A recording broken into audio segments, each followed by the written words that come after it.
marche. Ok, Baruch Hashem, ça marche. Erev Tov, très chers amis Beruchim Abaim. Ça marche. Merci beaucoup. Si ça marche, on commence. Très chers amis, c'est un immense plaisir de vous retrouver sur Yeshiva Zoom Sage Online, comme tous les jeudis soirs. Et bien, Ezrat Hashem, cette semaine, nous avons choisi comme sujet l'intimité de l'univers. Je voudrais dédier ce chiour tout d'abord à la gloire d'Akadosh Baruch Hu, rendre hommage à Akadosh Baruch Hu, Baruch Hashem.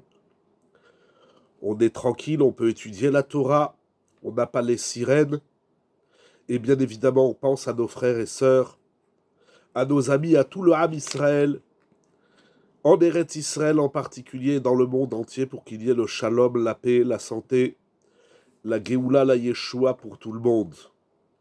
Akadosh Baruch Hu, il nous fait des grands miracles. Akadosh Baruch Hu, nous le voyons bien, c'est clair, il guide le monde.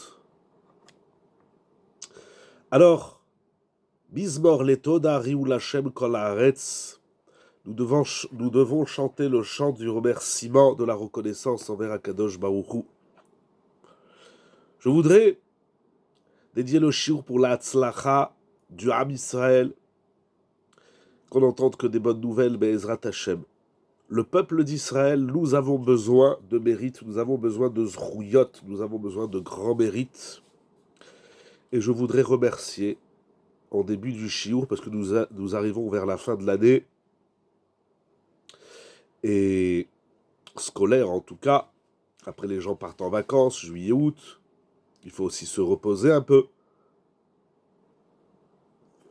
Mais je voudrais dire un grand merci à mon ami Rabbi Yonatan et son épouse pour mettre en place le shiur du jeudi soir sur Zoom, que par le mérite de cette mitzvah immense du chesed, Akadosh Baruch Hu vous comble de brachot et de bonheur toute votre vie, pour toute votre famille.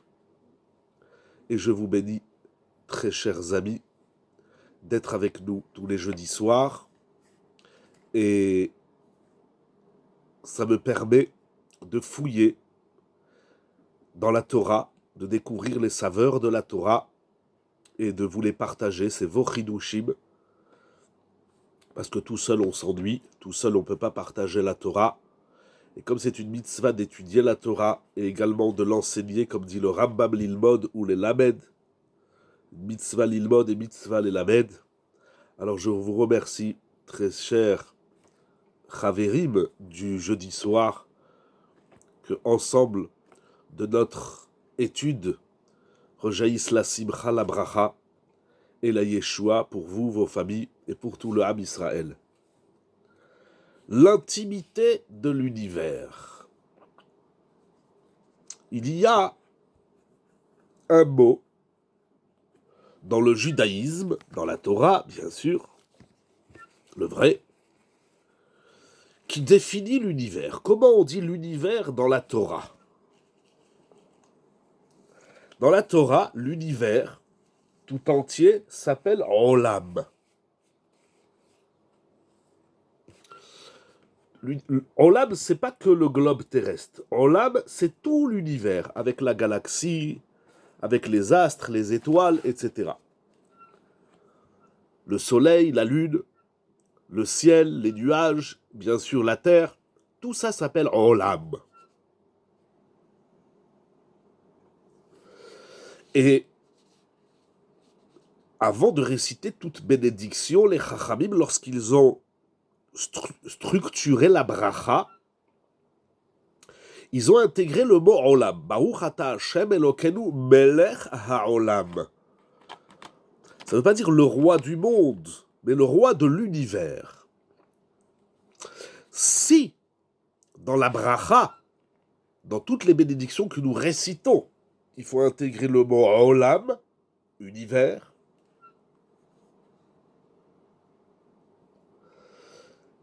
ça veut dire, et là, Kadosh Baruch Hu est appelé Melech Haolam, Ata Hashem Elokenu Melech Haolam, il y a beaucoup d'adjectifs. L'un d'eux, c'est Olam. Ça veut dire que lorsqu'on récite une bénédiction, lorsqu'on fait une prière à Akadosh Baruch Hu, on perçoit Akadosh Baruch Hu comme étant le Olam, le Melech HaOlam. Lorsqu'on fait une bénédiction, on ne demande pas que la bénédiction vienne dans le monde. On demande que la bénédiction nous vienne du Melech HaOlam. C'est-à-dire que le Melech HaOlam, et au moins Olam, ce soir nous allons parler de Olam, c'est la source de la bracha. Alors, j'ai prévu, Be'ezrat Hashem, de dire beaucoup de choses ce soir. J'espère qu'on arrivera à l'enseignement du Maharal, mais pour comprendre et pouvoir dire le Maharal, il y a tout le cheminement que nous allons faire ce soir, Be'ezrat Hashem. Vous comprenez, la bracha, c'est pas d'amener la bracha d'Hachem dans le Olam, mais c'est de prendre la bracha du Olam et de l'amener dans le monde. Qu'est-ce que ça veut dire? C'est quoi Olam? Qu'est-ce que le Olam? Nous savons que le mot Olam, en vérité, ne se traduit ni par monde, ni par univers. Olam, ça veut dire voilé, caché. Comme c'est que dans la Torah, Ve'im ha'alem ya'alim. La racine du mot Olam, ça veut dire caché. Alors, on a l'habitude de comprendre, et peut-être même certains maîtres l'expliquent ainsi, c'est qu'Akadosh Baruch Hu, il se cache dans le monde. Ce soir, nous allons dire une autre idée dans le mot Olam. Ça, c'est le premier point. Nous allons rentrer maintenant dans Be'ezrat Hashem, la structure, le cheminement de l'idée, à travers la paracha de Shelach, que j'ai choisi d'appeler l'intimité de l'univers. Et Be'ezrat Hashem, nous allons voir comment la bracha se déroule. Alors, notre paracha ouvre par un épisode dramatique et assez mystérieux, qui est celui des explorateurs, les Meragelim.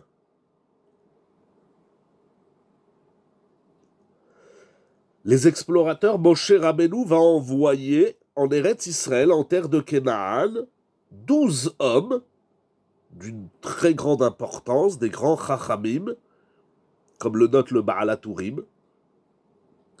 Ce sont des hommes d'une très haute importance, comme l'explique Rashi, parce qu'ils s'appellent Anashim, et Anashim, ça veut dire Chashuvim. Donc ce sont les notables du Ham Israël. Et voilà que leur mission était donc de répondre à 5 questions qui sont écrites au début de la paracha. Moshe Rabbeinu, il leur dit, vous allez voir à Chazak ou à Rafé, etc. Il va leur dire qu'est-ce qu'ils doivent rapporter comme information. Les explorateurs vont rester 40 jours en Eretz Israël. Et lorsqu'ils vont revenir, c'est une catastrophe. Ce qui a valu au Ham Israël de rester 40 ans dans le désert. Et toutes les catastrophes qui s'en suivent. Bien évidemment, il nous faut comprendre un exercice que tous les Mefarshim font, où les explorateurs ont échoué. Quel est leur échec? Un échec dramatique qui va conduire aux catastrophes du Ham Israël. Toute la génération, quasiment, sauf la tribu de Lévi, Kalev, Yehoshua, toute la génération du désert, de la sortie d'Égypte, va périr dans le désert. Akadosh Baruch Hu, lorsqu'on lit la paracha, on voit les expressions qui sont employées. Admatai laeda hara'a azot. Ils sont appelés une assemblée mauvaise, pourrie. Admatai Yenaatsuni, Akadosh dit jusqu'à quand le Ham Israël va me mettre en colère, etc. Toutes ces expressions par lesquelles Akadosh Baruch Hu exprime sa colère, son courroux, et la sanction qui s'ensuit, démontrent, pointent du doigt, que la faute des explorateurs, des Meraglim, est extrêmement grave. Ce n'est pas que ces 12 hommes qui vont périr, mais c'est toute une génération, la génération de la sortie d'Égypte, qu'on appelle Dordéa. Si le cataclysme, j'ai envie de dire, qu'ils ont causé est immense, c'est que leur faute est immense. Alors c'est vrai qu'il y a des verbes dans la Torah, notamment Vayotziu Dibat Haaretz, ils vont dire du Lachon Hara sur Eretz Israël. Il y a d'autres verbes. Quelle est la gravité de la faute des explorateurs pour créer un tel apocalypse et entraîner tous ces drames?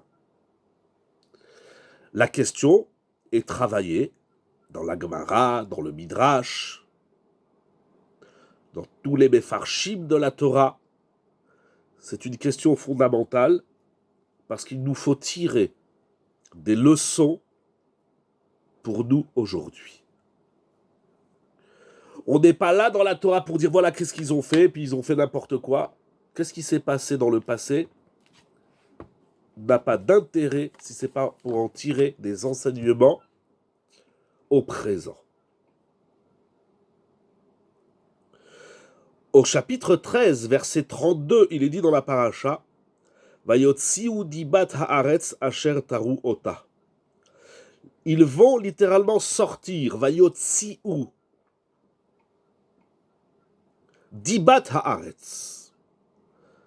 Ils vont dire du mal sur la terre qu'ils ont explorée. Qu'est-ce qu'ils vont dire? Ils vont dire voilà que la terre que nous avons traversée, c'est une terre qui consomme Ochelet, qui mange ses habitants. La terre, elle est cannibale.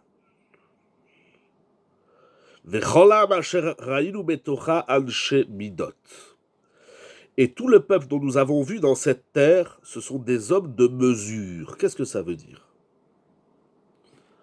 C'est-à-dire que les explorateurs disent nous avons vu une terre qui mange les hommes. Qu'est-ce que ça veut dire une terre qui mange les hommes? Il explique, Rashi, que là où les explorateurs allaient, là où ils se rendaient, toutes les villes, les villages, les contrées qu'ils ont traversées en Canaan, ils ont vu que les habitants enterraient des morts. C'est-à-dire que là où ils allaient, il y avait un enterrement. Ils étaient 40 jours à explorer la terre, et pendant 40 jours, là où ils allaient, les contrées, les villes, les villages, tout ce qu'ils traversaient, il y avait un enterrement. Il dit Rashi, Akadosh Baruch Hu, il a fait ça, l'Etova. C'est incroyable. Il y a des gens qui meurent sur terre, tout aussi dramatique, bien évidemment, que cela est et représente. La mort, c'est dramatique. Mais derrière chaque mort, il y a quelque chose de positif, nous dit Rashi, quelque chose d'incroyable. Et le positif, c'est pas pour le mort, parce que le mort, ça dépend s'il va finir au Gehinom, en enfer, ou dans le Olam Haba, au Gan Eden. Ça, c'est son histoire.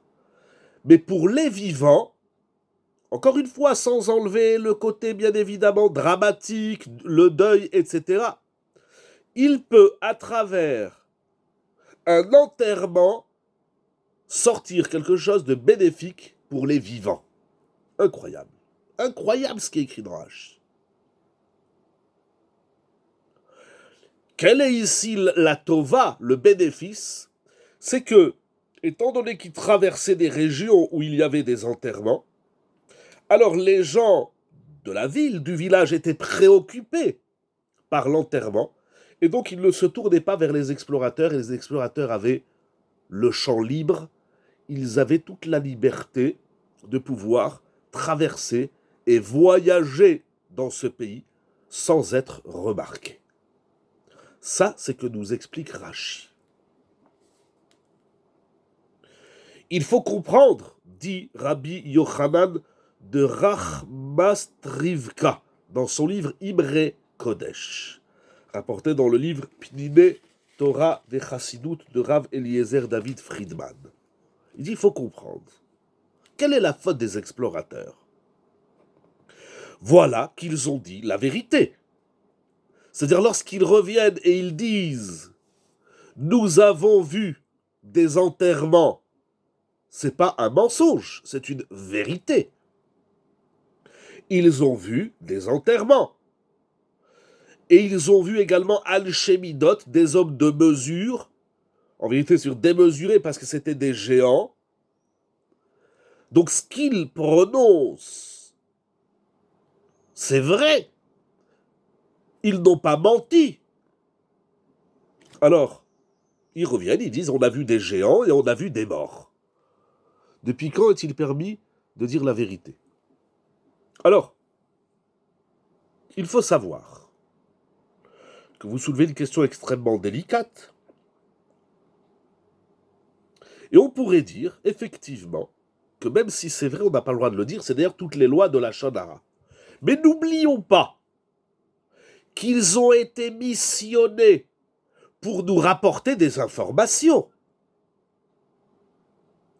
Donc, quand ils reviennent, alors je déplace un peu votre question, quand ils reviennent, ils peuvent pas dire « Ah non, on vous dit pas, mais on t'a envoyé pour explorer la Terre et nous rapporter des informations. »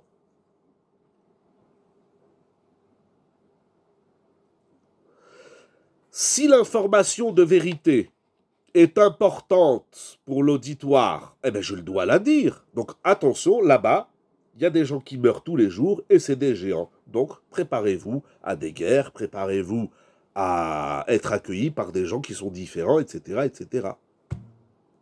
Parce que si on n'a pas le droit de dire toujours la vérité, c'est vrai, mais tantôt on a le devoir de dire la vérité. C'est ça toutes les ilchot la Shonara. Il dit le Rav de Rachmastrivka, j'arrive pas bien à le prononcer, Rachmastrivka. Il dit la chose suivante. Il va aller sur un autre chemin. Il va analyser qu'est-ce que la vérité. Il y a des gens qui disent, mais j'ai vu, c'est la vérité, c'est une réalité. La question, c'est pas de savoir si ce que tu as vu est vrai ou pas. Moshe leur dit d'aller voir, mais pas de dire. Je comprends ce que vous dites, mais quel est l'intérêt d'envoyer un explorateur si c'est pas pour nous rapporter des informations? Donc vous allez, vous voyez, vous explorez, vous revenez, vous dites rien. Quel est l'intérêt? Mais à part ça, attendez, j'ouvre mon chumash, excusez-moi.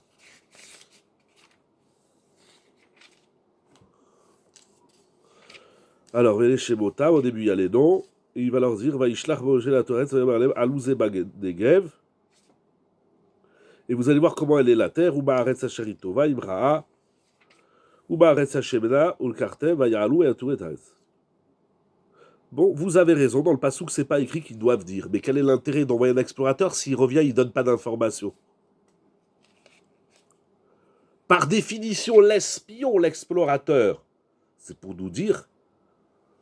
Un journaliste ramène toujours des informations orientées sur... Alors attention, il y a un gros mensonge dans la rue. J'ai vu une publicité de France Info, j'ai le droit de le dire parce qu'ils ont publié leur mensonge. L'information n'est pas une interprétation. C'est la publicité de France Info, on sait que c'est des gros menteurs. Il faut distinguer, vous avez raison, l'information et l'interprétation. Alors ça, vous avez le droit de dire. Leur erreur, ce n'est pas les informations qu'ils rapportent, mais c'est l'orientation qu'ils vont donner à ces informations. C'est un bon pshat. Mais nous allons voir ce soir le pshat du Ivrei Kodesh. Qu'est-ce que la vérité? Qu'est-ce que le émet? Là, on est en train de discuter, est-ce qu'on a le droit de dire la vérité? Comment dire la vérité? Orienter la vérité? Interpréter la vérité? Mais avant tous ces verbes, il faut d'abord définir qu'est-ce que la vérité. Et il dit, venire, kitevat emet, la notion de emet, de vérité, ce n'est pas de dire quelque chose que tout le monde connaît. On avait vu ça également dans Ravolbe, dans Aléchou, rappelez-vous. Si je vous dis que ce feutre est orange, est-ce que j'ai dit une vérité? Non. Quelque chose que tout le monde peut voir et constater dans la Torah, ça ne s'appelle pas une vérité. Si je vous dis que ce feutre n'est pas orange, mais il est vert, là j'ai menti. Si je dis qu'il est orange, je n'ai pas menti. Mais ça ne dit pas encore que j'ai dit du émet. Qu'est-ce que c'est que le émet? Il va donner une définition très importante. Quand est-ce qu'on dit que ce que tu dis est vrai ou faux? Imisdamel lefanav davar shenire lemare ne adam laefer mima'amar Hashem yitbarach. והוא מייגע את עצמו ועושה כל מיני התפעלות ותחבולות למען מצוא דבר השם לאמיתו, זה נקרא בקוראי שמו איש האמת. Le émet, c'est pas le feutre, il est orange. Ça, c'est pas du émet. Vous avez dit que la vérité, c'est quelque chose qui existe et le mensonge qui n'existe pas. C'est vrai. C'est pas moi qui dis ça, c'est écrit dans la Gemara, c'est écrit dans Chazal. Le mensonge n'existe pas. Si je vous dis, pourquoi il n'existe pas? Parce que si je vous dis que le feutre, il est vert, ce que je vous dis, ça n'existe pas, parce que le feutre n'est pas vert. Le mensonge, c'est adhérer à une interprétation incohérente à la réalité. Ça, c'est le mensonge. Tout mensonge n'existe pas, sinon c'est pas un mensonge. Maintenant, de dire que le feutre est orange, c'est pas non plus une vérité. C'est une réalité, ce qu'on appelle une metsiout. Qu'est-ce que le émet? Il nous dit le Rav de Rachmastrivka. Le émet, c'est lorsque tu te trouves dans une situation où ce que tu vois, ce que tu perçois, ce que tu vis est en opposition avec la parole de Dieu. Et tu vas t'évertuer à expliquer la réalité de l'histoire en fonction de la volonté divine. Ça s'appelle la vérité. Encore une fois, je vis une situation. Si ce que je suis en train de vivre, je suis témoin d'un événement, si ce que je vois est en opposition à la volonté d'Hachem, ça veut dire qu'il y a une stira, une contradiction entre la parole divine et la réalité. Tu vas t'appeler un homme de vérité si tu t'évertues de ramener la réalité à la volonté de Dieu. C'est une interprétation à la faveur d'Akadosh Baruch. Exact. La vérité, c'est lorsque tu... Mais c'est pas évident, hein, parce qu'on vit beaucoup de stirotes, beaucoup de contradictions, d'oppositions. Je ne vais pas donner des exemples, j'en ai plein, dans la vie ça manque pas. On sait que la Torah elle dit A, mais on fait B, parce qu'on dit, ah ben, ce que la Torah elle dit, ah ben, ça marche pas bien avec le monde d'aujourd'hui. Parce que ma réalité s'oppose à la Torah. Comment je fais? Eh bien, soit tu vis en stira, mais après Akadosh Baruch Hu, il va te mettre aussi une stira. Soit tu vis en contradiction, mais après tu vas te prendre des claques, parce que le maître du monde, c'est Akadosh Baruch Hu. Celui qui pense que il y a un autre maître sur terre, un autre roi, un autre Adon que Hachem, ça c'est même pas du mensonge, c'est de la type shoot. Il faut être idiot, il faut être complètement teubé, comme ils disent aujourd'hui les jeunes. On vit tous des contradictions. On dit, je vis quelque chose, j'ai mes émotions, j'ai ma pensée, on a vu la semaine dernière, il y a plein de choses, j'ai mon corps, mon travail, mon couple, ma famille, etc. Et on passe notre temps à esquiver les interdits, on est comme ça, on fait des tahaboulottes. Parce qu'on dit, mais ce que je vis, c'est en contradiction avec la Torah. Alors comment faire? Alors on est juif un peu plus, un peu moins, ou bien à la synagogue et moins à la maison ou au travail, et puis on se fait une Torah pâte à modeler. Ça, c'est un gros shaker du judaïsme et de notre société. Akadosh Baruch Hu nous a mis dans ce monde, et on sait, c'est écrit dans le Midrash, qu'Akadosh Baruch Hu istakel beoraita ou bara alma. Le monde et la Torah forment un tandem. Le monde, c'est le monde, l'univers, hein, le monde avec un grand M, comme on dit, sur le monde en son entièreté, il est calqué sur la Torah. Mais ce calque, il n'est pas évident à percevoir. Et on voit des contradictions. On dit, mais on vit ça, mais dans la Torah, c'est écrit le contraire. Que ce soit à l'échelle individuelle, communautaire, familiale, universelle, mondiale, il y a des styrotes. Akadosh Baruch Hu dit, je t'ai mis dans un monde où tu dois prendre ce que tu vois, cette réalité que tu vis, et tu dois t'évertuer à la calquer à la volonté d'Hachem. Là, ça s'appelle Emet. De venir et de dire qu'il y a des morts tous les jours. De venir et de dire que là-bas il y a des géants. Pour un exemple, vous voulez un exemple? Ouh là là. On va voir. Je réfléchis. De venir et de dire il y a des morts et des géants, ce n'est pas une vérité. Pourquoi? C'est peut-être une réalité. C'est comme ça, c'est une metsiout. Mais tout ce qui est là n'est pas obligatoirement vrai. Nous allons expliquer. Finissons d'abord le commentaire du Ibré Kodesh. Il dit ainsi, les explorateurs n'ont pas voulu approfondir le sujet. Ils nous ont ramené le sujet tel quel. Ils ont fait les journalistes. Voilà ce qui se passe. Et l'homme doit s'évertuer d'aller au-delà de ce qui se passe.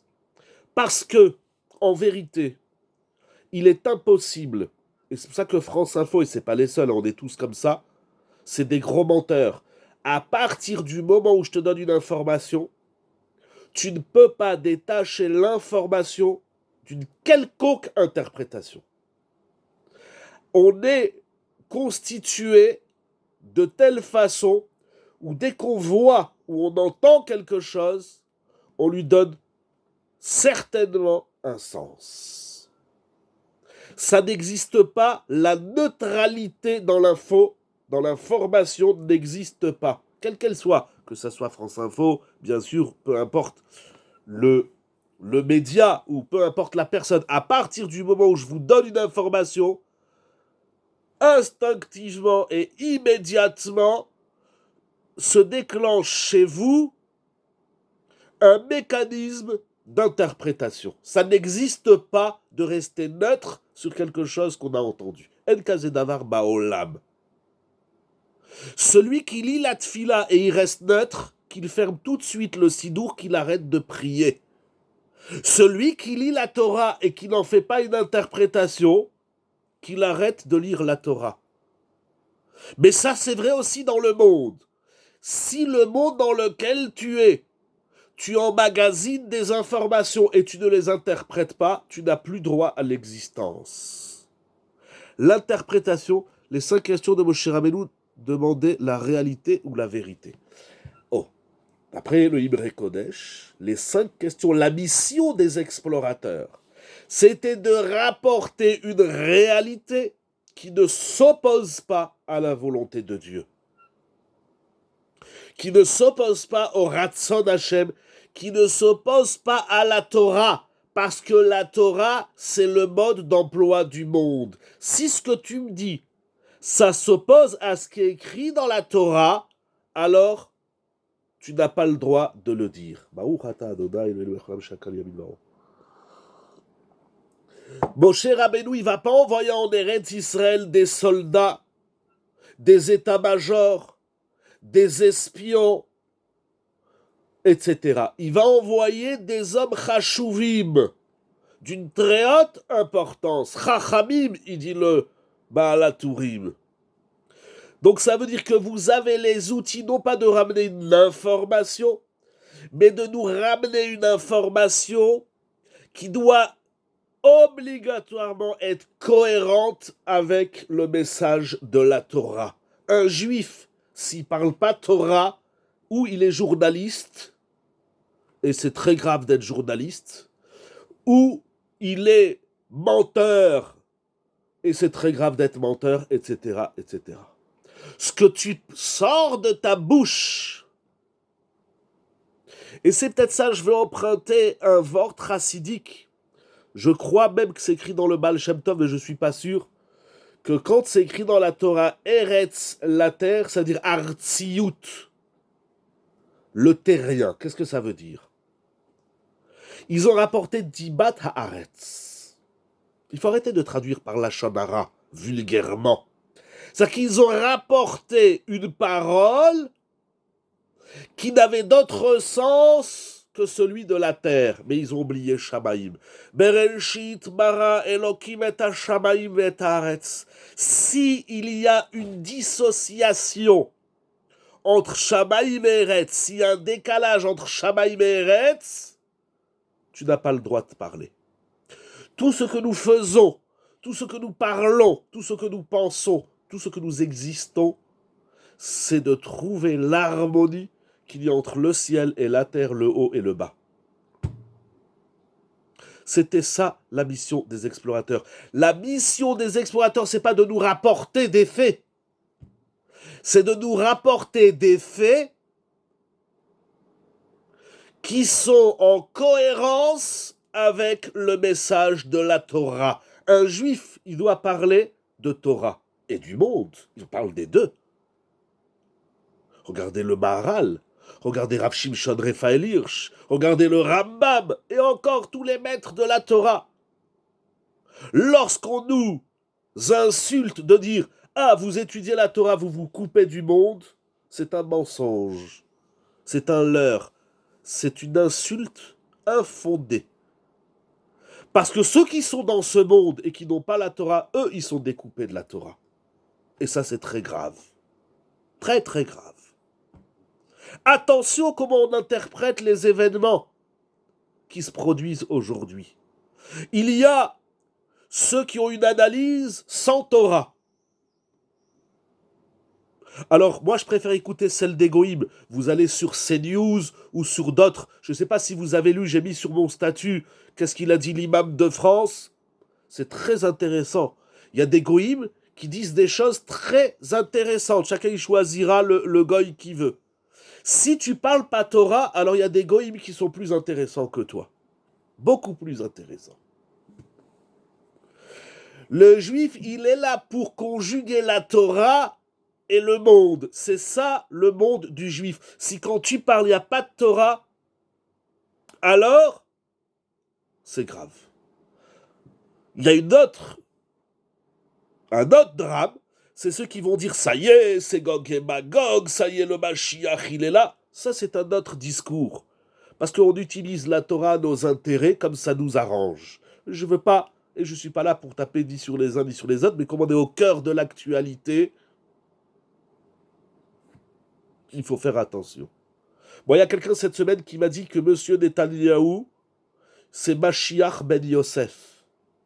Je dis, tu sais ce que tu dis, c'est très grave. Tu peux être émerveillé de ce qu'il a fait, de ce qu'il fait Netanyahou, tout ce que tu veux. Mais dire qu'il est Mashiach ben Yosef, faire très très très attention. Est-ce que tu as étudié dans la Torah qu'est-ce que c'est Mashiach ben Yosef? Il m'a dit non mais c'est sûr qu'il est le Mashiach ben Yosef. Je fais très attention. Si ce que tu dis c'est pas de la Torah et tu le dis au nom de la Torah, ça c'est un autre drame. Fais très attention. Je ne suis pas là, chas shalom, pour taper sur personne, etc. Je dis, il faut faire attention, parce que ça aussi, ça s'appelle dibat haaretz. Faire très attention. Très, très attention. Alors, soit on fait les journalistes et on rapporte, tu as vu, ils ont fait ça, et le Mossad, il a fait comme ça. Tout est extraordinaire. Il n'existe donc pas d'analyse contextuelle de notre terre. Il existe une analyse de notre terre, soit comme un goy, sans Torah, mais les goïms, ils ont le droit de voir le monde comme ils veulent. Les goïms, ils n'ont pas besoin d'adhérer à la Torah. Lorsqu'un goy qui s'appelle France Info, TF1, appelez ça comme vous voulez, il vous dit voilà ce qui se passe, ben, il fait son boulot.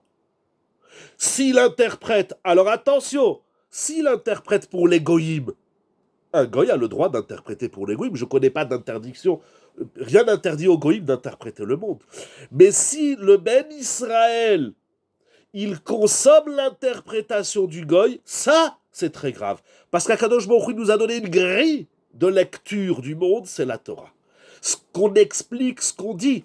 Encore une fois, je le fais dans le contexte aujourd'hui de la guerre malheureuse et Yiratson qu'elle arrête tout de suite avant le Shabbat. Mais, c'est comme ça dans la vie individuelle, dans les épreuves de la vie, dans les joies de la vie. On interprète, il n'existe pas, il est impossible de ne pas interpréter.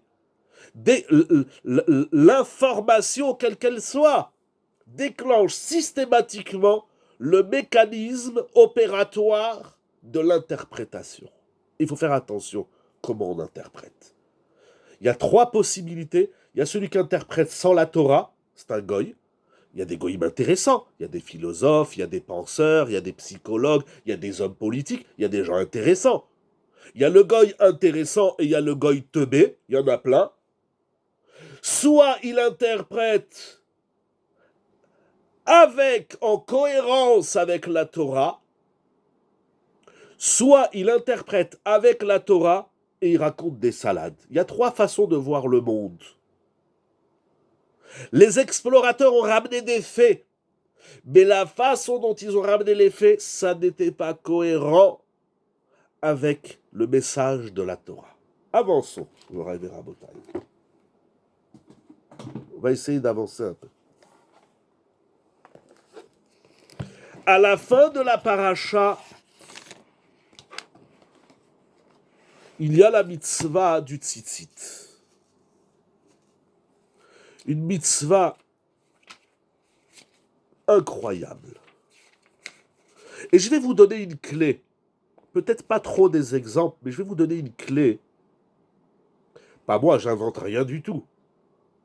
Je lis avec vous la Torah écrite et la Torah orale. Qu'est-ce que ça veut dire que le message que je dis, l'interprétation que je donne au monde, doit correspondre à la Torah? Nous allons voir, il y a un texte dans la Gemara extraordinaire. Au chapitre 15, verset 39. Donc la Torah, à la fin de la paracha, nous parle de la mitzvah du tzitzit. Alors, le tzitzit, donc c'est la fameuse mitzvah que les messieurs ont de porter un vêtement à quatre coins avec des fils. Alors déjà, le mot tzitzit est intéressant. Qu'est-ce que ça veut dire tzitzit? Les Français, ils traduisent le tzitzit par le talet. Voilà, l'ignorance des Français. Qu'est-ce que ça veut dire le mot tzitzit, Mouraï Verabotaï? C'est quoi tzitzit? C'est quoi tzitzit? La traduction du mot tzitzit. Est-ce qu'il y a quelqu'un qui sait se dire quoi le mot tzitzit?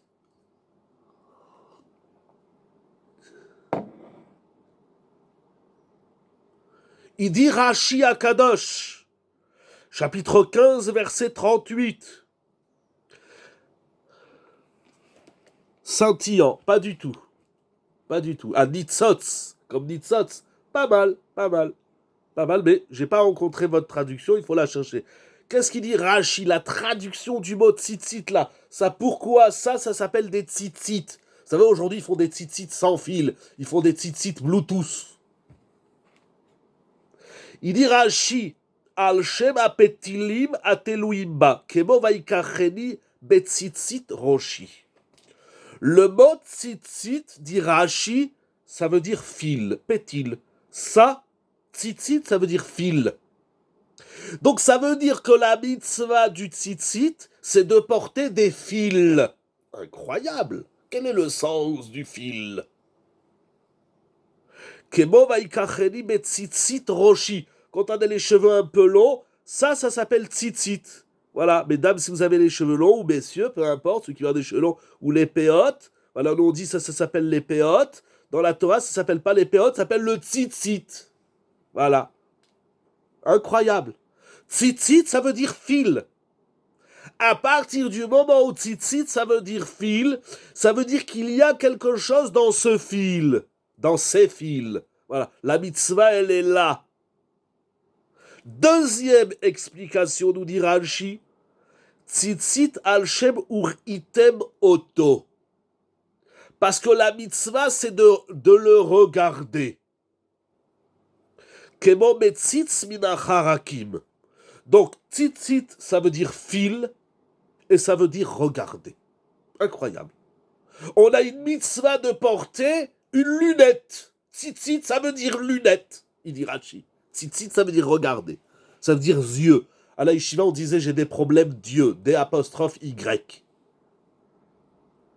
Tzitzit, ça veut dire lunette. Ça veut dire fil. Incroyable. C'est la mitzvah de porter des lunettes. Parce que c'est la mitzvah de regarder le fil. Incroyable. Un juif, il doit, on le fait dans le schéma, on embrasse le tzitzit, dans Baruch She'amar. Normalement, la mitzvah du tzitzit, en simple, je ne vais pas rentrer dans la halacha, et c'est très, très passionnant, mais on n'a pas le temps de tout faire. Ça veut dire, Akadosh Baruch il a dit, porte des fils que tu dois regarder. C'est-à-dire là, tu regardes les tzitzit. Quand? Tout le temps. Pourquoi alors que sur les vêtements à quatre coins? Très bonne question. Vous allez voir, ça va se décanter à travers ce qu'on va développer. Pourquoi certains le mettent à l'intérieur? Très bonne question.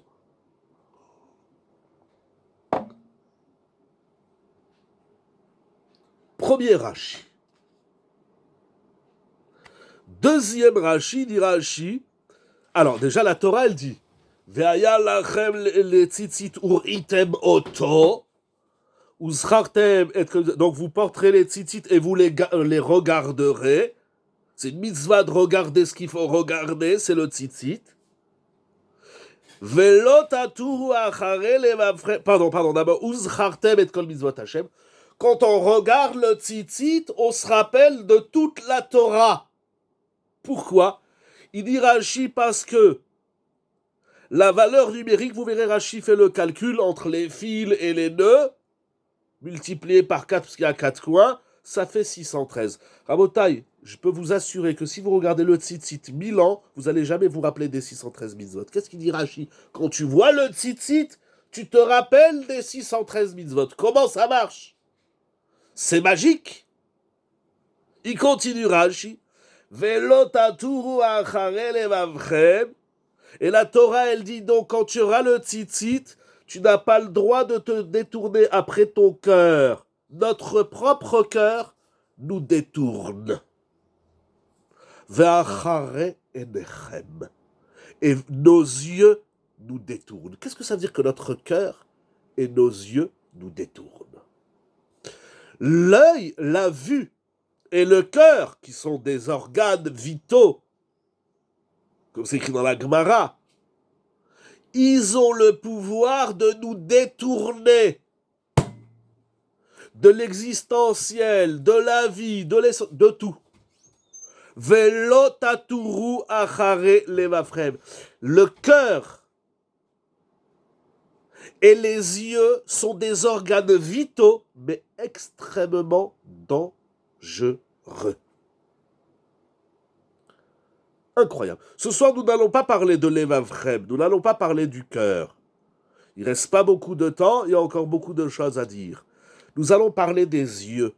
La Torah dit que nos yeux nous jouent des sales tours.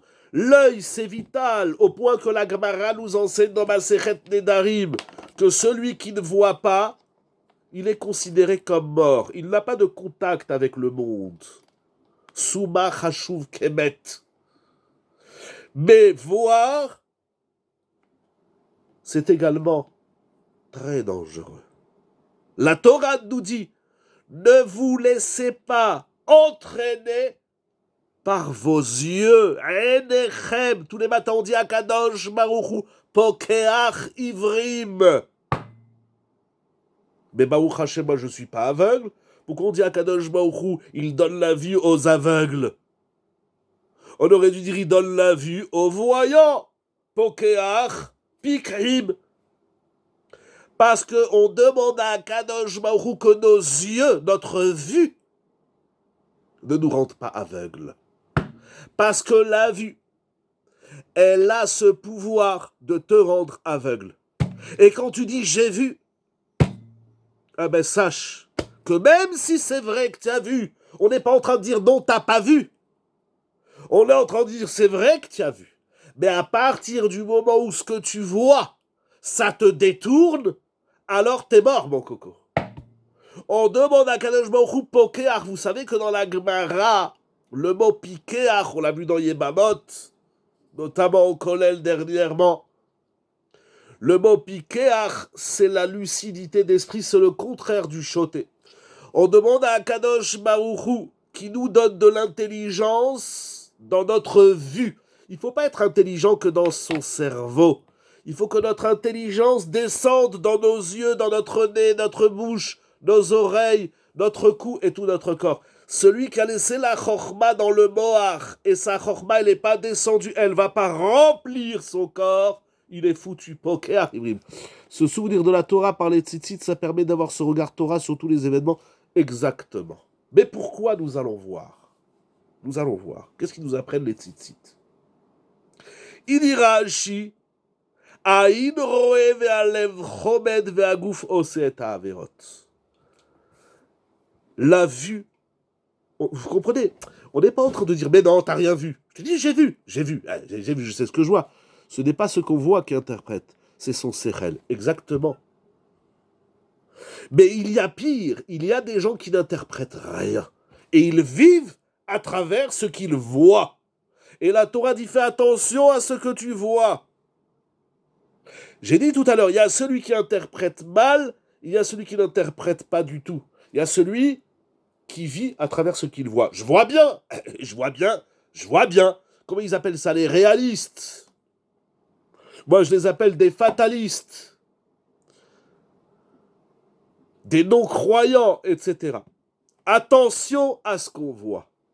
La vue est dangereuse. D'ailleurs, si vous vous rappelez dans Bereshit, c'est écrit que la femme, Chava, elle a vu le fruit, Vatere, Kitov ou les Ma'achal. La première faute de l'humanité, c'est la vue. Faire très attention à ce qu'on voit. On n'a pas dit t'as pas vu. On a dit tu as vu. Mais tu l'as vu sans cette interprétation vitale et existentielle. Mais vous allez voir, Moraï et Rabotaï. Vous pouvez me dire, bon d'accord, ça c'est une interprétation du... Tu sais faire que j'ai rapporté. Où est-ce que je l'ai mis? Ah, je l'ai rangé ici. Tout à le Ibré Kodesh. Rabotaï, vous allez voir, c'est écrit dans la Gemara de Ravayom. Doit-on tout... C'est pas ça... Bien sûr qu'on doit tout interpréter, Vadaï. Mais c'est ça, Olam. Olam, c'est pas le monde qui cache des choses. Olam, c'est que c'est un monde qui a une intimité, qui a une pnimiout, on dit dans les Sfarim, le Maharal, le Sfatemet Ve'od. Le monde, il nous appelle à aller fouiller dans son intimité.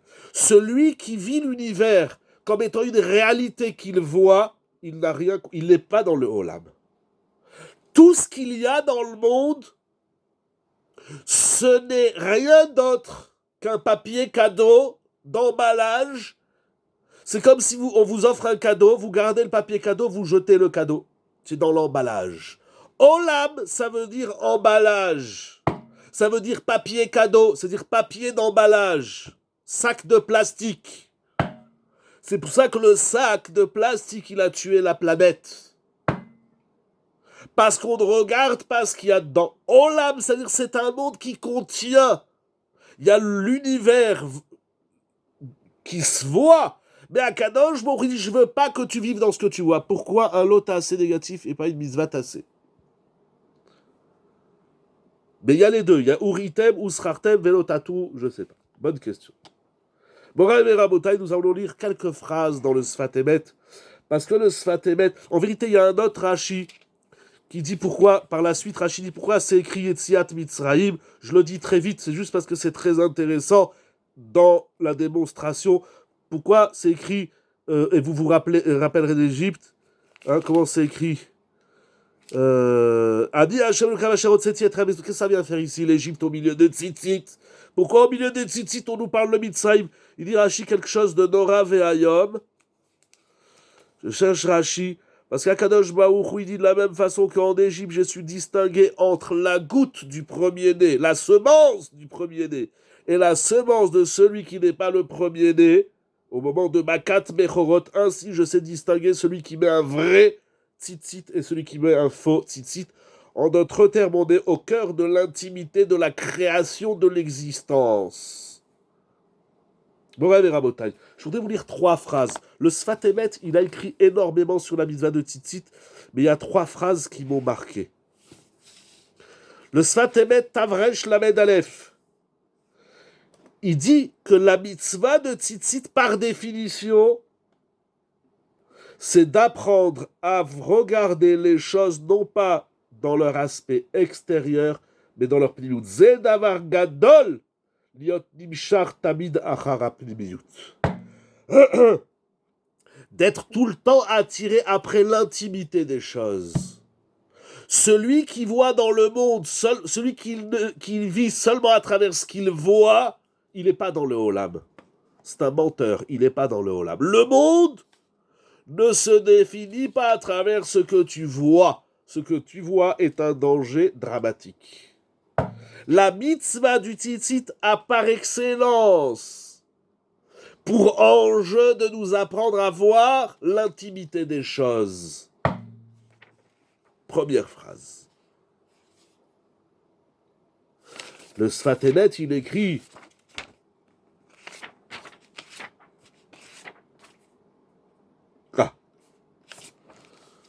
Alors, rappelez-moi, parce qu'il va parler aussi des 4 coins, vous avez posé la question. Et pourquoi des fils? Si le tzitzit, ça s'appelle fil, c'est-à-dire que la mitzvah, c'est de porter un fil. Ron, ça, c'est la mitzvah. Ce fil-là, il est mitzvah. Un juif, il doit toujours avoir avec lui un fil. Pas un fil dentaire, ou un coup de fil, ou un sans fil. Il doit avoir sur lui un fil. Oui, même s'il fait chaud, et que c'est en laine, et qu'on n'en peut plus, et que la clim, elle marche bas ou à moitié, on s'en fout. Ça, c'est une mitzvah de la Torah. Vous vous rendez compte, un juif, il doit avoir un fil.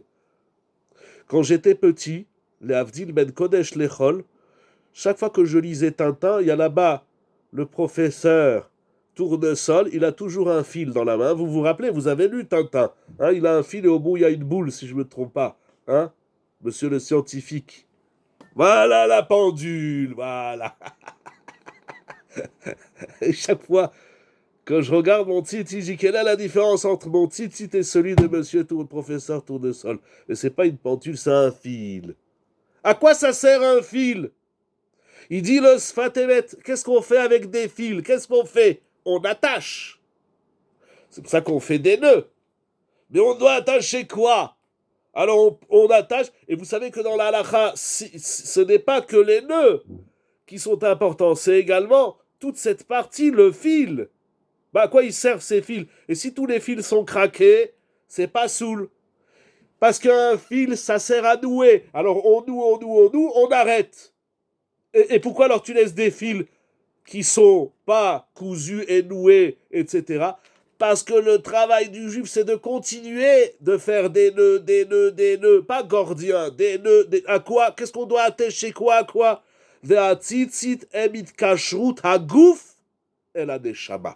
Le fil du tzitzit, c'est pour nouer Shamaim Vaaretz. C'est pour relier le corps et l'âme. C'est pour relier l'extériorité à l'intimité, à la pnimiout. C'est ça le fil. On attache quoi? On attache l'extérieur avec l'intérieur, nous dit le Sfatemet. Mais il continue. Il continue. Ça, c'était Tavresh Mem Dalet. J'ai pris quelques échantillons. Ah, si le moment de l'intimité, vous avez... Pardon, excusez-moi, j'ai pas vu. Si vous voulez prendre la parole, le micro, si vous voulez renvoyer le texte, avec plaisir. La question de la femme, j'étais sûr, Chazak ou Baruch Rivka. Alors attendez, Madame Siva, si le monde de l'intimité des Américains, ceux qui étudient la Torah, les Meraglim étaient des Gdolim. Ah.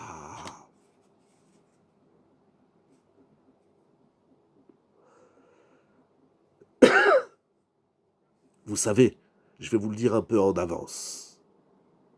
Les femmes, on va voir. Mais je vais vous dire, Madame Tsipora et à tout le monde, ceux qui veulent. Vous savez, ce travail-là, je le dis comme ça, mais c'est pas le travail de toute une vie. Ça fait des millénaires. Depuis le Har Sinaï jusqu'à aujourd'hui, en passant par tous les Chachamim, les Tzadikim, les Nevoim, les Nevonim, les Nevi'im, etc., on fait ce travail. C'est le travail du monde. C'est l'histoire du Olam. C'est ça, Olam. Olam, c'est pas un monde caché. C'est un monde qui contient une intimité à laquelle on doit aller à l'aventure de cette intimité. Par conséquent, on a le droit parfois de dire « je n'ai pas découvert ». Mais si tu dis les choses et tu les détaches de leur intimité, c'est très grave. Ou bien si tu dis, on n'a pas le droit, je vous dis, c'est ça la Shonara, on n'a pas le droit de prononcer des choses qu'on a vues. Parce qu'on vit que dans l'extériorité. On a laissé tomber la pnimiout. Alors soit, je dis je n'y arrive pas, je ne sais pas, et nous allons voir comment on va faire. Je me réserve 2-3 minutes pour dire le Maharal. Mais, soit je tente. Mais celui qui n'arrive pas à trouver la pnimiout, l'intimité de l'univers, l'intimité des événements, qui se la ferme, il doit se taire. Les Meraglim, ils auraient dû revenir, et là je rejoins ce que vous avez dit, Madame Bokhara, c'est peut-être pour ça que Moshe Rabbeinu, il leur dit pas, ne dites pas ce que vous avez vu. C'est pas ça qui nous intéresse. Parce que ce que vous avez vu, on va le voir.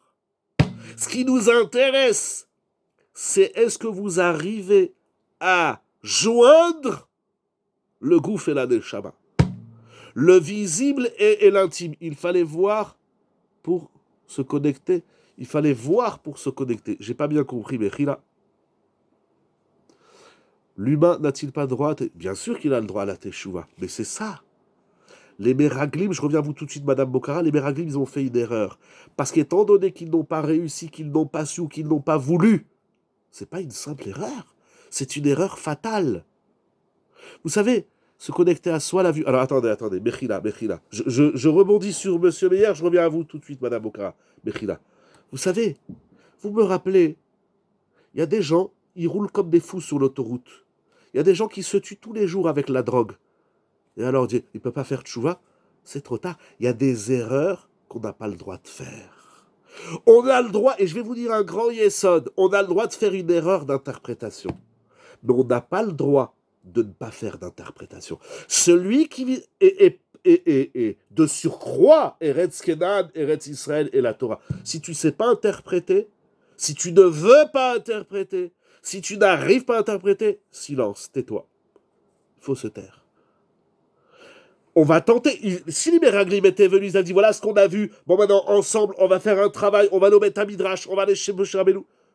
Ils ont mis en place un système de vivre un monde qui ne s'interprète pas, qui ne s'explique pas et qui apprendre comme il est. Et ça, c'est la mort, c'est le cataclysme, c'est l'apocalypse, c'est la mort. Ils ont tué toute une génération. Ça n'a pas... Les gens qui disent, c'est ce qu'on appelle dans la Torah les Karaïtes, les gens qui disent, ah mais c'est écrit dans le texte. Il n'y a pas de problème. Va au-delà, essaye de comprendre. Approfondis. Non, c'est écrit. Ferme le livre. Moi je dis aux gens, ferme le livre. Si tu t'arrêtes à ce qui est écrit, c'est-à-dire la Torah chez Birtav, tu es un homme dangereux. Tout simplement. Un homme, une femme, bien sûr. La tchouva, elle est possible. Mais il y a des erreurs qu'on n'a pas le droit de faire. Et en vérité, même eux, ils auraient pu faire tchouva, mais ils ont refusé de faire tchouva. Parce que quand Kalev, il leur a dit silence, Kalev, il a fait quelque chose d'énorme. Il a dit silence. Et tout le monde s'est tu. Pourquoi ? Parce qu'à partir du moment où il y a du silence, alors on va commencer à faire un travail. Kalev, il a réussi. Yahushua, il avait une autre mission. Mais certaines nations peuvent introduire un grand nombre de personnes dans l'erreur, et ça peut devenir... C'est vrai, c'est vrai. Vous savez, regardez, je reviens à vous, à Madame Bocara, je ne vous ai pas oublié. Vous me rappelez quelque chose d'intéressant. Je vais le faire dans un autre domaine, dans le domaine médical. Je n'ai pas du tout de connaissances dans ce domaine.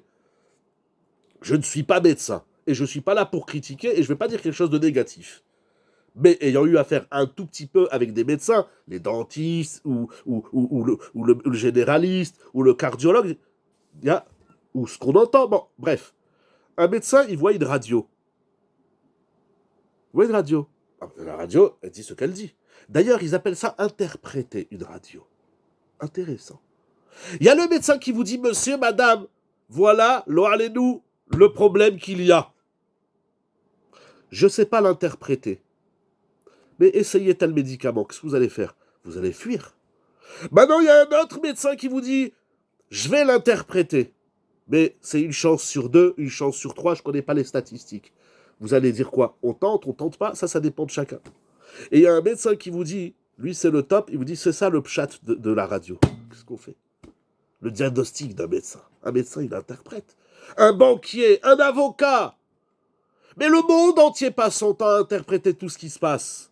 Il y a seulement, et je ferme tout de suite la parenthèse de la colère, les informations. Ça, on dit, ben c'est comme ça. Ah, mais chez le médecin, quand le médecin te dit c'est comme ça, tu dis pas amen. Tu dis peut-être vous avez fait une erreur, on va refaire une radio, on va voir qu'est-ce qui se passe, etc. etc. Ah. Et quand le banquier dit madame, c'est comme ça, vous dites attendez, une seconde, on va changer de banque, on va voir. Et quand la loi elle dit c'est comme ça, il n'y a que dans les informations. Les Meragelim, ils ont fermé la porte à toute interprétation soit-elle. Alors c'est vrai que des fois on fait des erreurs. Mais pour ça, en vérité, il y a 2 pilules qui nous permettent de ne pas faire d'erreur. Aujourd'hui, moi j'ai rien contre Internet. Même je dis aux gens, mettez Internet à la maison. Peut-on être juif et journaliste ? C'est systématiquement des points de vue. Est-ce qu'on peut être juif et journaliste ? Aïe, aïe, aïe, aïe, aïe. Si le journal, il est géré par des gdolim, alors justement, il y a 2 pilules. Il y a plein de métiers que les juifs, ils n'ont pas le droit de faire. C'est étudier, analyser, avoir la tolérance intellectuelle. Dans le monde, il n'y a pas, aujourd'hui, dans le monde, il n'y a pas de tolérance. C'est quoi l'interprétation d'un médecin dans le sens de la Torah sur une pathologie ? Là, on est obligé de rester toute la nuit. Donc moi, je vous dis, voilà, le shiur, il finit dans 5 minutes. Celle qui veut rester jusqu'à minuit, c'est open. Non, on va pas tenir jusqu'à minuit. Je vais vous laisser tranquille. Là, c'est énorme, la question que vous soulevez. Énorme. Énorme. Il y a des textes très intéressants. J'ai des livres très intéressants sur ça. Comment faire pour vous répondre si simplement ? La tolérance n'existe pas aujourd'hui. C'est un mensonge. Les gens, ils disent, c'est comme ça, un point, c'est tout. On discute. Il n'y a que, je vous assure, il n'y a que le Beth Midrash. C'est-à-dire le lieu d'échange. Un Beth Midrash, c'est un lieu où on apprend, c'est un lieu où on échange. Regardez là, on échange, c'est pas que je vous dis, c'est comme ça pour un bar Shalom à Israël. Voilà. Moi, j'adore échanger. C'est ça. Tout le Talmud, c'est de l'échange. Le Midrash, le Zohar, c'est Rabbi Shimon Bar Yochai avec Rabbi Yossi, etc. Il y a des gens, non, voilà, c'est comme ça. Eh bien, étouffe-toi avec tes idées. Elles ne m'intéressent pas. Les Avdil Ben Kodesh Nechol, je ne sais pas comment ça se passe aujourd'hui, mais quand on regarde l'histoire des premiers philosophes, Platon, Socrate, etc., il y a des débats. Vous avez lu certains livres de Platon, les enseignements de Socrate, vous avez vu qu'il y a des débats. C'est pas un bonhomme, il vient et dit c'est comme ça. Premièrement, il faut être ouvert au débat. Et aujourd'hui, il n'y a pas dans ce monde aujourd'hui, malheureusement, bon, on va arrêter de dire malheureusement, on va dire que bien heureusement, ça manque de débat.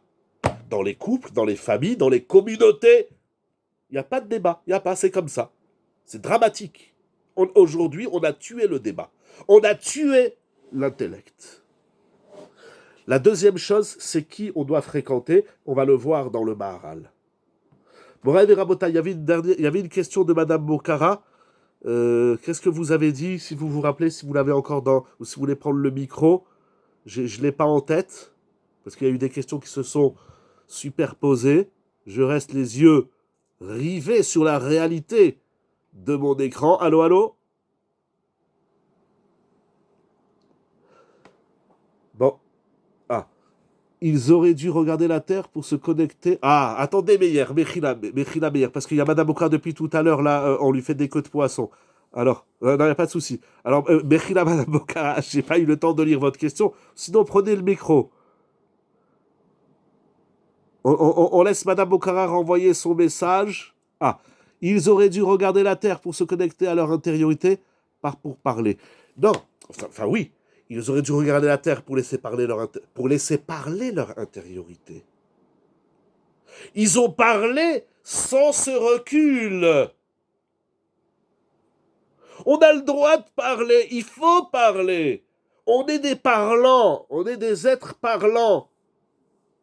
Mais toujours dans ce sens de la cohérence entre l'homme et Dieu, entre le monde et Dieu. Nous allons y arriver. Moraï Verabotaï.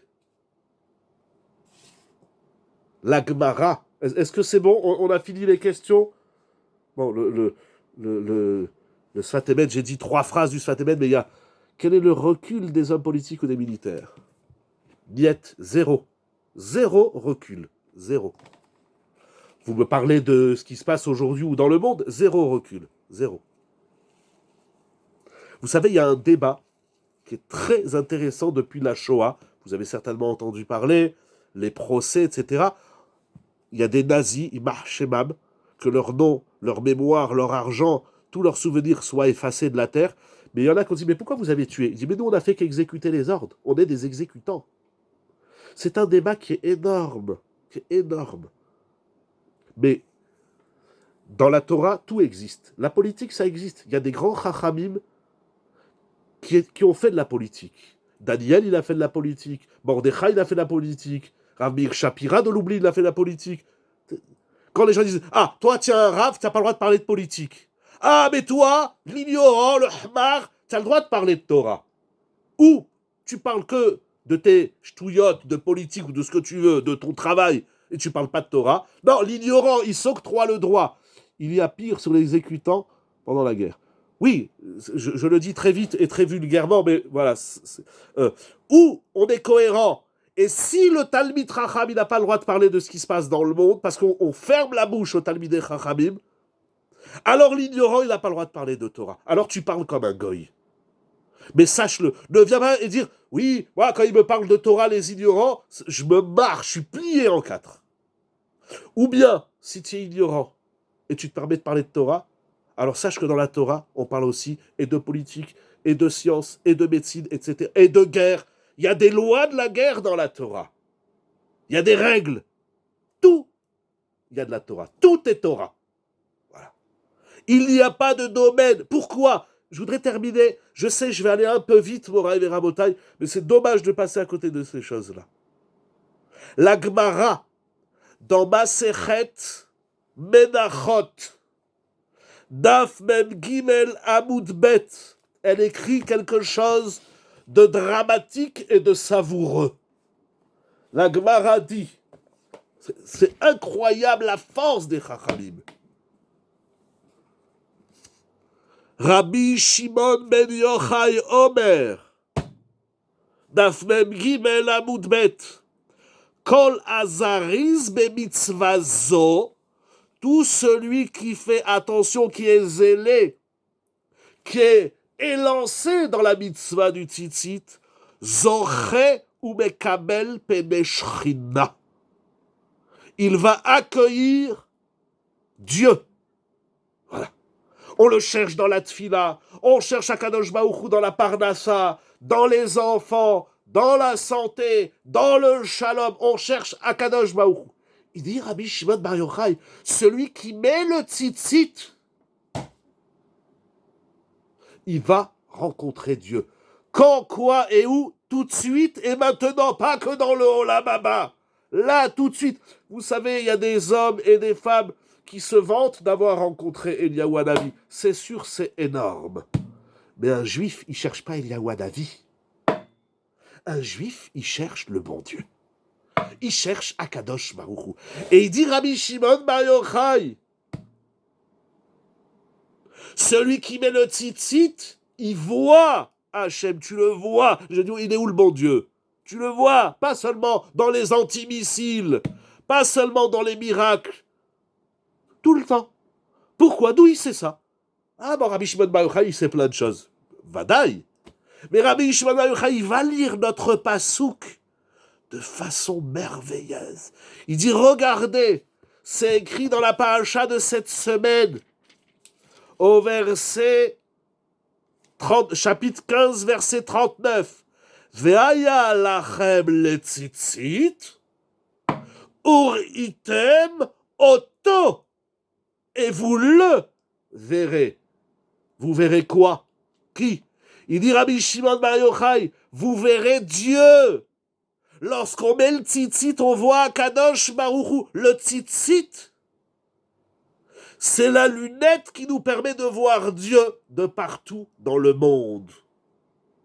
Et j'ai oublié de dire une phrase très importante, on va revenir tout de suite du Sfat Emet. Le Sfat Emet, il dit quelque chose d'extraordinaire. Il écrit beaucoup sur le tzitzit, dans Tavresh Mem Zayin, Tavresh Mem Chet. Il dit Akadosh Baruch Hu nous a demandé de nous envelopper dans la talit pour tantôt, je vais vous lire Masar Lanu Hashem Idbar Mitzvah, Shenuchal Leisater ou Leibadel, mais Alma Dechashocha. Akadosh Baruch Hu dit, tu sais, je le dis dans mes mots, pardon. Non, on va dire d'abord le Sfat Emet, fidèle. Akadosh Baruch Hu dit, mets-toi dans une enveloppe pour arrêter de voir le monde. Tantôt, il faut arrêter de voir le monde. Ça veut dire que le Olam, il s'appelle Olam, pas seulement parce qu'il cache le bon Dieu, pas seulement parce que tu vas aller chercher l'intimité de l'univers, mais parce que tantôt, toi aussi, tu dois te cacher du monde. On doit se cacher de l'obscurité du monde. Ah, vous m'avez demandé les femmes. C'est écrit dans un livre, je ne sais plus où, dans un des quelques livres que j'ai à la maison, mais il y a un sefer qui dit que, il y a un maître qui dit que la tsniout, c'est le parallèle, la pudeur chez les femmes, c'est le parallèle du tzitzit chez les hommes. J'adore quand les femmes, elles disent, nous, on doit se couvrir la tête avec une perruque ou avec un foulard. On a chaud au crâne, c'est intéressant qu'elles doivent se couvrir la tête et tout le corps, bien évidemment. Je leur dis, moi, je mets un talit katan en laine. Il y en a qui trichent aujourd'hui, qui mettent des tricots de tzitzit ou des tzitzit en coton. C'est pas top, le mieux, c'est de la laine, Moraï Rabotai. Tu n'en peux plus. Et c'est pas que un rayon de 50 cm. C'est tout le corps avec ton tzitzit en laine. Akadosh Baruch Hu dit, cache-toi. Donc ça veut dire, d'après cette Gemara, c'est Rabbi Shimon Bar Yochai, Moraï Rabotai. Tout d'un coup, Rabbi Shimon Bar Yochai n'est plus notre copain. Rabbi Shimon Bar Yochai, vous vous rappelez, il n'y a pas longtemps, c'était la Gma Omer. C'est le Tana Kadosh. Il nous dit, Rabbi Shimon Bar Yochai, le tzitzit, c'est l'emballage du bon Dieu. La mitzvah du tzitzit, ce n'est pas ce que tu fais, mais c'est ce que ça représente. La mitzvah du tzitzit, parce qu'à l'intérieur, vous avez déjà offert un cadeau à quelqu'un? Oui. Eh bien, si vous lui offrez le cadeau sans l'emballage, vous dites, ça se fait pas. On vient pas, on amène un cadeau, une montre, un verre, une... Attends, il faut un joli papier cadeau. Le tzitzit, c'est le papier cadeau de la shrina. Vous vous rendez compte, Rabotai, qu'est-ce qui est écrit ici? Alors vous allez me dire, quel est le rapport avec la bracha? Alors, j'ai pas le temps de faire tout le développement, il est déjà 10h moins 10. Et en vérité, deux idées du Maharal. Première idée, comment on dit le visage? Panim. Dans la Torah, panim. Il dit le Maharal panim, c'est l'intériorité. Donc toi-même, si je te définis à travers ce que je vois de toi, j'ai rien compris? Parce que toi, tu n'es pas ce qui est à l'extérieur de toi. Si je te définis qu'à travers ton extériorité, je t'ai tué. Ça, c'est panim. Olam. Ah, et les quatre coins, il dit le Sfatemet, et vous lirez d'ailleurs dans le Echadonit cette semaine l'article de Rav Mergi Shalita, les quatre coins, c'est parce qu'Akadosh Baruch Hu est dans les quatre coins du monde. C'est pour nous rappeler qu'Akadosh Baruch Hu est dans les quatre coins du monde, et on doit vaincre. C'est là où on se tourne. On a avec nous un papier cadeau, un petit sac. Dans ce petit sac, il n'y a pas de la poudre blanche, il n'y a pas du tabac, il n'y a pas je sais pas quoi. Il y a la Shrina. Un juif, il amène avec lui Hachem là où il va. Parce que Hachem, il nous amène là où on va. Le Huritem, vous avez compris, ça c'est écrit dans l'Agmara, j'ai dit très vite l'Agmara parce qu'il n'y a pas beaucoup de temps, mais ça c'est des études qui doivent durer 3 heures.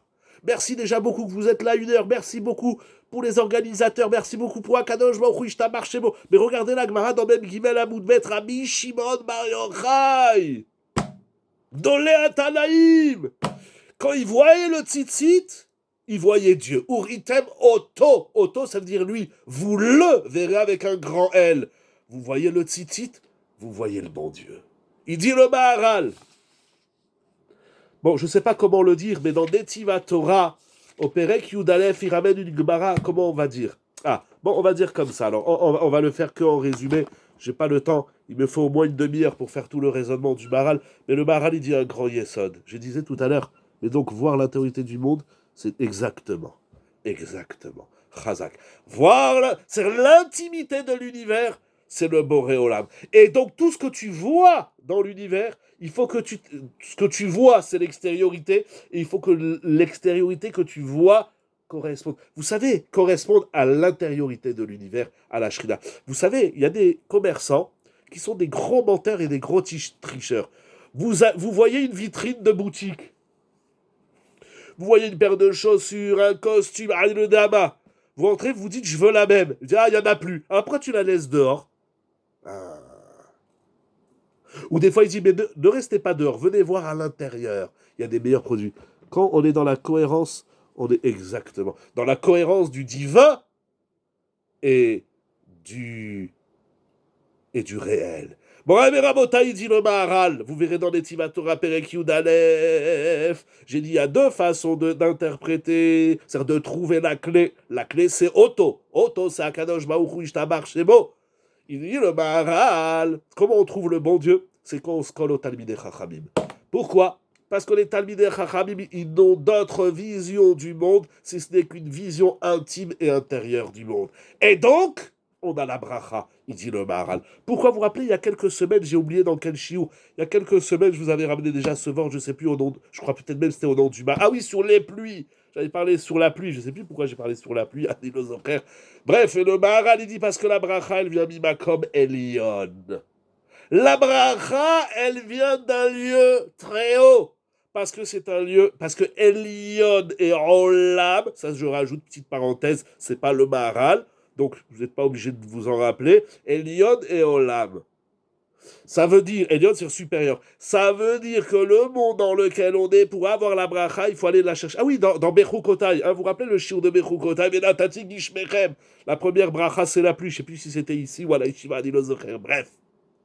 Le Talmid Chacham, c'est celui qui va te permettre de voir les choses dans leur élionout, dans leur suprématie supérieure, supériorité, dans leur intimité. Et alors, tu touches la bracha. Parce que la bracha ne se trouve jamais à l'extérieur, mais seulement à l'intérieur. Voilà, Mechila, j'ai abîmé le Maharal. Il y a toute une démonstration, une étude extrêmement... Pour comprendre l'intériorité, il faut d'abord voir et interpréter l'extériorité. Pour comprendre l'intériorité, oui, d'abord, il faut voir. D'ailleurs, quand vous réfléchissez, qu'est-ce que vous faites? Vous fermez les yeux.